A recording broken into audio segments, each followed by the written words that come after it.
ఉమ్మడి ప్రకాశం జిల్లా గిద్దలూరులో BRK news 2026 dairy ఆవిష్కరణ కార్యక్రమం ఘనంగా జరిగింది.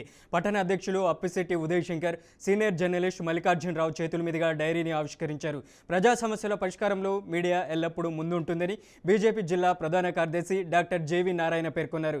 ప్రజాస్వామ్య వ్యవస్థలో మీడియా 4వ స్తంభంగా కీలక బాధ్యత నిర్వహిస్తుందని తెలిపారు. తెలుగోడి సత్తా అనే నినాదంతో ముందుకు సాగుతున్న బీఆర్కే న్యూస్ తక్కువ కాలంలోనే విశ్వసనీయతను సంపాదించిందని, గ్రామీణ సమస్యలను వెలికితీసి పరిష్కార దిశగా కృషి చేస్తుందని ప్రశంసించారు. ఈ కార్యక్రమంలో పలువురు ప్రముఖులు పాల్గొన్నారు. బీఆర్కే న్యూస్ తెలుగోడి సత్తా డైరీ ఆవిష్కరణకు ఇక్కడికి ఆహ్వానించినందుకు ముందుగా బీఆర్కే న్యూస్ యాజమాన్యానికి, అలాగే ఇక్కడ ఉన్న బీఆర్కే న్యూస్ యొక్క విలేకరికి అందరికీ నా శుభాకాంక్షలు తెలియజేస్తా ఉన్నాను.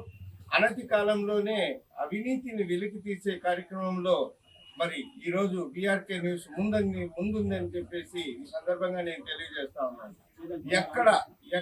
ఎక్కడ ఏమి జరిగినా కూడా మరి వెంటనే వాళ్ళు ఆ ప్రసారాన్ని మరి టీవీలో ప్రసారం చేయడము, 10 మందికి తెలిసేలాగా న్యూస్ను మరి వాళ్ళు ప్రసారం చేస్తున్నారు అని అంటే, అనతి కాలంలో ఇంత పేరు తెచ్చుకున్న మరి ఏ న్యూస్ కూడా మరి దీనికి సాటి రాదని చెప్పేసి ఈ సందర్భంగా నేను తెలియజేస్తూ, ఈ యాజమాన్యానికి మరి నా హార్దిక శుభాకాంక్షలు తెలియజేస్తూ సెలవు తీసుకుంటాను.